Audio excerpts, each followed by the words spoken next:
بالله من الشيطان الرجيم بسم الله الرحمن الرحيم آپ بیجوں پر ناچے، اسی طریقے سے آپ بارات کے اندر ہجوم مچائیں، کئی لاکھ روپیہ آپ اس کے اوپر خرچ کریں، اس کے اوپر مولوی زبان بھی نہیں بول سکتا. کیوں؟ کیونکہ روزی روٹی کا مسئلہ ہے. یہ بات ذہن کے اندر بٹھا لو، روزی روٹی دینا یہ آپ کا کام نہیں ہے. روزی روٹی کا وعدہ اللہ تبارک و تعالیٰ نے کر لیا ہے. آپ کیا سمجھتے ہیں کہ مدرسوں میں رہنے والے کام نہیں کر سکتے ہیں، مسجدوں میں رہنے والے کام نہیں کر سکتے ہیں؟ ایسا کچھ بھی نہیں ہے.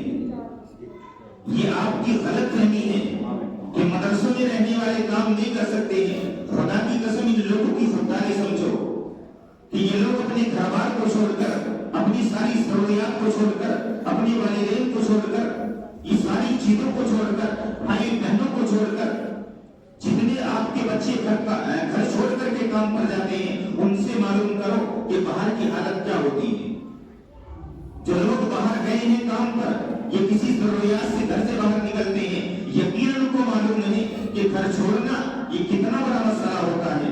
ایک امام آپ کے یہاں آ کر کے پڑھ جاتا ہے، وہ صرف کس لیے؟ تاکہ لوگوں کو راہ ہدایت دکھا سکے، صحیح راستہ ان کو بتایا جا سکے کہ تم کہاں جا رہے ہو اور تمہارا مشن کیا ہے، تمہیں کس وجہ سے اللہ نے اس دنیا کے اندر اتارا ہے، صحیح راستہ لوگوں کو دکھا سکے.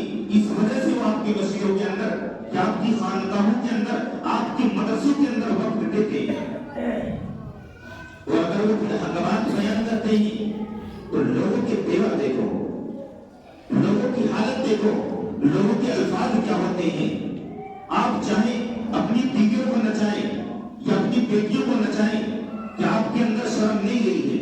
کیا غیرت نہیں آتی؟ خدا کی قسم آپ بتائے تو صحیح، جب آپ کا بچہ بارات لے کر کے جاتا ہے یا آپ کے ہمارے گھروں پر، سب کے گھروں کی یہی حالت ہے. آپ یہ نہ سمجھیں کہ میں اس سے الگ ہوں، ہو سکتا ہے کہ ہمارے گھروں کی بھی حالت ایسی ہی ہو، کیونکہ گھر کے اندر اکیلا مولوی بھی کچھ نہیں کر سکتا ہے. کیوں؟ کیونکہ ہم نے اپنے بڑوں کو بھی دیکھا ہے، آپ نے اپنے بڑوں کو دیکھا ہے، ایک زبان سے الفاظ نکالیں گے کہ ان مولویوں کو تو یہی کام ہے. آپ مجھے یہ بتائیں کہ اگر آپ کی مسجدوں کے سامنے کوئی غیر مسلم لا کر کے ڈیجا بجاتا ہے، یہ یہاں آ کر کے کوئی ناچ گانا کرتا ہے، آپ اسے برداشت کر سکیں گے؟ نہیں برداشت کر سکتے.